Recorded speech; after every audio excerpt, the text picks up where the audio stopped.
Be ready. Start. Sir, I would like to make a few observations so that the Honorable Minister will make a note about the way in which these institutions are being run. It is a good thing that these institutions have been started. But at the same time, we are suffering from lack of coordination in regard to our technical education. We have certain institutes like the Polytechnic, etc., under the Scientific Research and Cultural Affairs Ministry, and they are run through the state governments.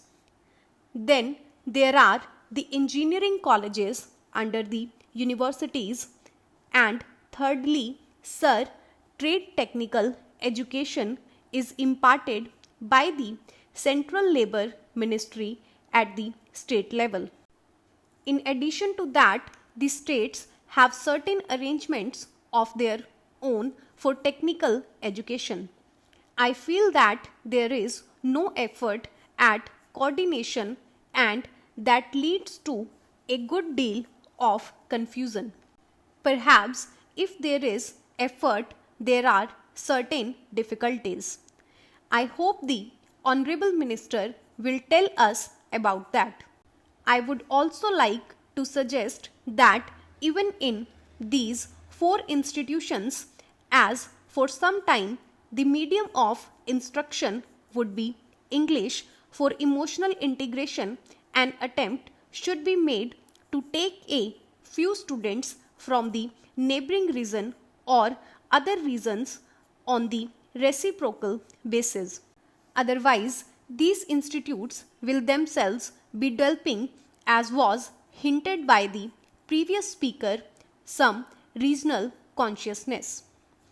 There is great difficulty, sir, with regard to technical personnel for teaching, and I am not aware in what way these institutes will be staffed. Perhaps some foreigners will be brought in, but at the same time, with the arrangements existing at present for taking technical help from different countries, Russia, UK, USA and Germany, I do not know whether there will be special courses provided in these institutes. For the teaching staff from those different countries, what arrangements there are, one does not know. In the present arrangement for teaching, I should have liked to mention the fifth arrangement for teaching at present provided through the various industrial concerns like Bhilai, Rourkela, etc. All these big concerns have their big technical schools, and they take their students for postgraduate work as also for research work. What will therefore happen with regard to the standard is a question. Sir, we are not at all sure in our country about the correct use of terms. I would, for instance, mention here the word polytechnic.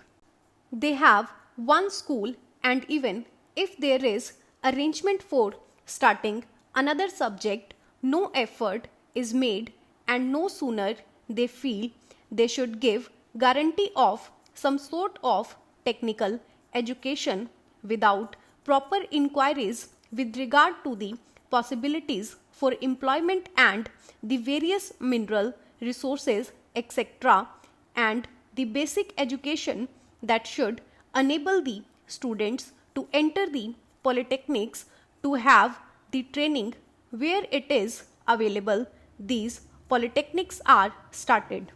Similarly, there is some confusion about the use of the word university. We have the Roorkee University for one subject, engineering. So, it seems there is going to be one university for one faculty. we have one music university also in Madhya Pradesh. We are going to start, I am told, perhaps a university only for agriculture. So, if these institutes are there, which term seems to be really the appreciate word in place of these one faculty universities, I think the Honorable Minister should take the initiative in determining what should be the exact connotation of these terms. Otherwise, one day, as was pointed out, there will be perfect confusion. There comes also the question of the recognition of the degree given by these institutes.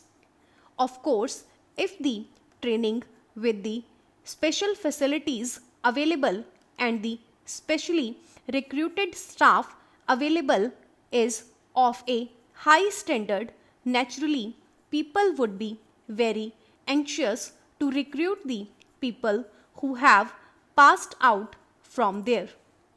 In the beginning, there will not be any trouble with regard to making use of the graduates turned out from there. But the question of recognition has to be decided on certain principles, and those principles should be laid down and followed from the beginning. Now, I would like also to mention the question about scholarships. It was pointed out that certain scholarships, especially to the children of the working class, should be given. I would like to point out here that there is already provision for that and it is not something new. What I would like to stress is that scholarships should be in large numbers.